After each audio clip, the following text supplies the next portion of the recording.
Hi everyone, and welcome back to the Village Chef. Today I'm very excited to show you how to make a pizza dough from scratch.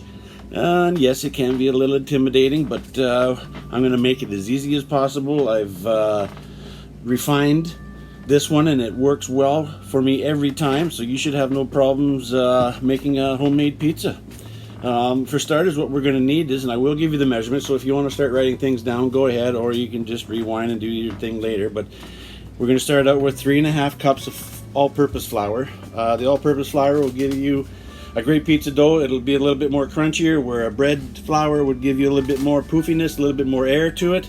But I have 3.5 cups in this bowl here, and I have a 1/2 cup left ready to go here for playing around after, once we've added our yeast water. So you're going to need 1 teaspoon of sugar, and you're going to need 2 teaspoons of salt. Okay, well, sugar is going to go in with the yeast water, and that's going to help activate, bring that yeast alive, and make it come all foamy on top. And we'll get to that part, and I'll show you in a little bit. And you're going to need 1.5 cups of warm water, 110, 111 degrees Fahrenheit. Make sure it's consistently there. What I do is I run hot water into my stainless steel bowl. That way, when I add my 110, 111 degree temperature water to the bowl, it doesn't cool it down instantaneously, and it doesn't take as long for the yeast to activate. And then we're going to use 2 tablespoons of olive oil, 1 to put in the water, and 1 to, once our dough is made, to leave it in our bowl and help it rise, and it won't stick to the side of the bowl. So first, let's get our measurements out. So we've got everything going there, and we're going to add our, like I said, our sugar is going to go into the yeast water to make it activate, and we're going to put our salt, our 2 tablespoons, just inside the white flour. We're going to mix that up. Let's use a small whisk here to get that. And then what we're going to do is we're going to get our bowl, and we're going to get our water temperature ready, and we'll show you how to get the yeast and everything else going. All right? Okay, everybody, now that we have our water temped out at 111 degrees Celsius, that's right on the money. What we're going to do is we're going to add our, what do we got here? We got a tablespoon and a half of the instant active yeast. So we're just going to whisk that in. Okay, we'll put it in that tempered water. We're going to add the sugar, like I said, and that's going to help it come alive. So I don't want to get too aggressive with it. Just kind of want to mix it up, and we're just going to lay it to the side. And we're going to put in 1 tablespoon of oil. That's going to help everything come together a little later. All right, as you can see right now that the yeast is already starting to come alive. And that'll take probably 5 to 7 minutes, 5 to 7 minutes. And when it does, then we'll go from there.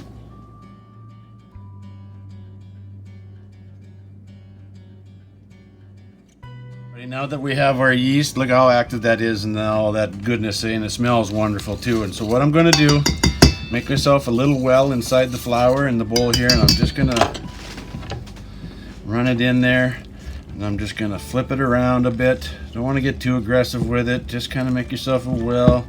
Eventually it's all going to go in there. And if you had to add more flour, we're going to add more flour. And that's usually the case. So I'm going to just keep moving that in and around there. I want to get all this goodness out of here too. All that water, all that yeast, active yeast. I'm just going to roll this around a little bit.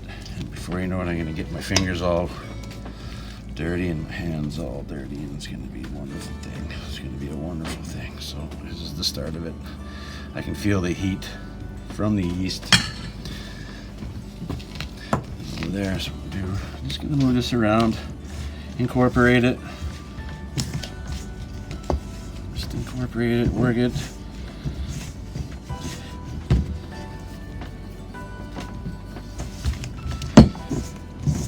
Take long. It's all going to come together. It's all going to come together. I'm going to take a little bit of this flour. I'm going to sprinkle it in there. I'm going to roll this stuff off my hands.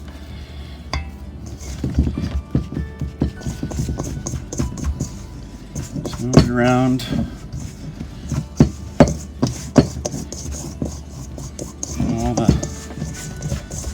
All the edges off. You can see the consistency of it now. Right, so it's a little dry, a little sticky. It's got a little work to it. As the more you work it, the more it's going to get sticky. So we're just going to add a little bit of more flour to it.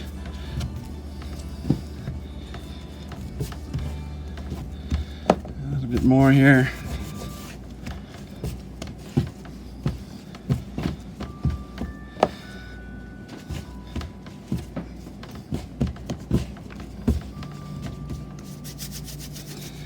Get it off my fingertips, all that wetness there.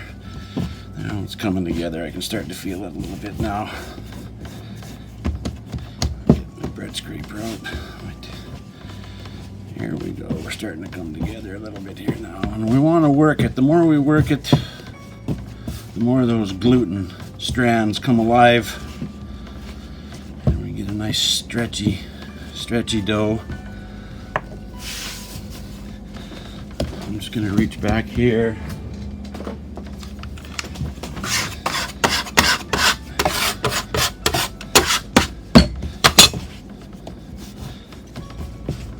There we go, it's coming around. I can start to feel it.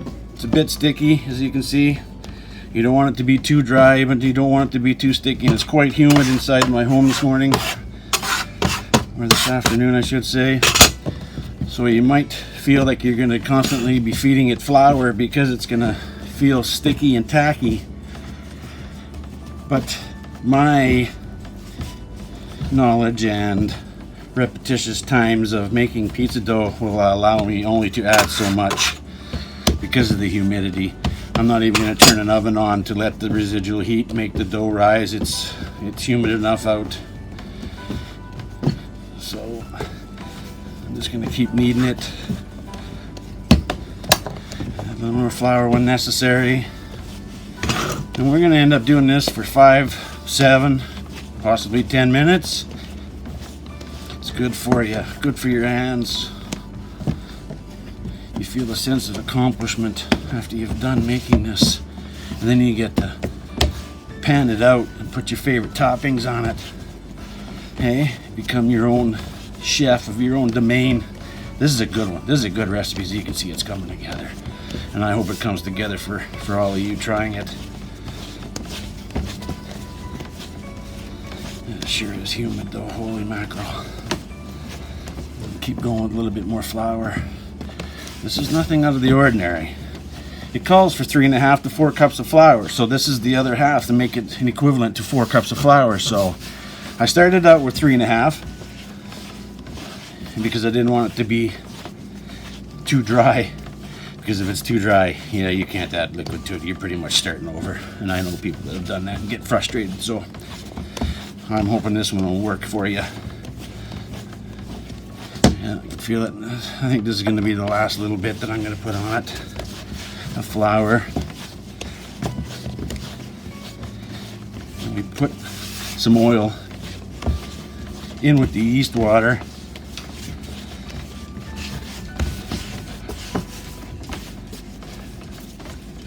Stretch it out a little bit, work that gluten. Just pull it, you can do it either way. Get that in there. This is it. Roll her up into a ball. That's looking pretty good, eh? Nice and shiny and smooth. I'm going to put a little bit of olive oil inside the pan, or the bowl. We're just going to roll it around, cover it all up the sides and around. Then we're going to cover that with a tea towel. Check it every 15 minutes and see where we stand. And when it's fully risen, we'll come back and we'll show you what the end result is. Alright everybody, now that we've let our dough rise and I've cut it in half and taken it out of our pan, it was double the size in there.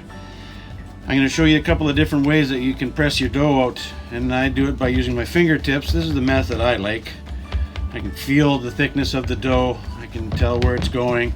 Another method, another technique is grabbing the dough from underneath and kind of pulling and stretching and twisting your hand around, stretching the dough out to the outskirts of the rim. But it's just as easy to fingertip your dough out. You can do little marks. Try not to go through the dough. It's not going to shrink on you too much. Move going to push it out. The recipe that I said I gave you is good for 2 large pizzas, and this is at least a 14-inch pan. Okay, and this is what we're going to do. We're going to leave this one here like this, and then we're going to dress it up, and I'll show you how to do that right away. Hey everybody, I've made up this pizza sauce. It's my homemade rendition. So I'm going to put a couple of scoops of that on there for sure, and we're going to start spreading this out. And make sure you get to the rim. Nothing better than a pizza that's got sauce and cheese, especially, all the way to the rim. So we're going to butter this up with some nice tomato sauce that I've made. I've just taken crushed tomato. Everybody can find a can of those. I've taken probably, in our pocket, I've taken 3 tablespoons of oregano. I've taken a tablespoon of basil, salt and pepper, garlic powder, and onion powder to your own liking. And I've put all that in there, and as it sits over time throughout the week, use it after to throw it over some pasta if you're looking for a quick meal. So there you go, we have that. Now I'm going to start with the cheese. This is the way I make the pizza, depending on the ingredients that I have. But I usually go pizza sauce, cheese, even the pepperonis on top, Now don't be afraid to take the cheese. You have the time, you're at home. Take the time, take the cheese all the way to the outer limits. That way you're guaranteed to have a pizza with cheese on it, on the crust. Right? Right. So I'm going to keep spreading this out. I don't know, I probably used 3 cups on the top of this. Look at that. The quantity was just perfect. Okay, got that. Right. Remember, you don't have to rush. Take your time. Get the mixed cheese. I got marble and I've got mozzarella. Now I'm going to throw in some pepperonis. Throw in as many as you like. Dress it up however you wish. You can put them right to the edge too. And keep coming on the inside. Finishing it up. Okay, so that's the pepperonis. And of course we have some bacon, and what I've done with that is I just sauteed it off. I cooked it about 80%. It's not totally cooked. It'll finish cooking in the oven and probably crisp up a little better. I'm just sprinkle those in between the pepperonis. Don't need a lot. You don't want to overkill it with one particular ingredient, but you want them all to blend well nicely together. And this one is just going to be a simple pepperoni, bacon, and I've diced my green pepper because, well, I can. And that's the way I like it on my pizza most of the time. Sometimes I just put julienne. So there you have it, folks. I hope that this has helped you out and entice you to make your own pizza. And anyways, we're going to stick this in the oven, and when we come back, you're going to see what the end results are. So see you on the other side. Okay, now that we have our pizza all dressed and nicely presented, we're going to take it over to our oven here soon. I've set the oven at convection bake for, there it is, for 15 minutes in the middle rack. So once again, I have a gas oven, and I'm setting it at convection bake at 450 degrees for 15 minutes. And all right, we'll put it in there. We'll see how the outcome comes afterwards. All right, this is our finished product. It was 15 minutes at a 450 degree convection bake oven, and like I said, if you let it rest for the next 10 minutes and then you slice it up, you're going to end up with a lot better pizza. You won't have the cheese drooling all over and everywhere and running off the slice. So let it rest for 10 minutes. It's important. You're at home, you can, or just leave it alone until you can't wait any longer. So anyways, that's been the Village Chef, and that's my rendition of pizza dough and finished pepperoni, bacon, and green pepper pizza. I hope you all enjoy it and all the recipe works for you, and happy eating. Peace, everybody.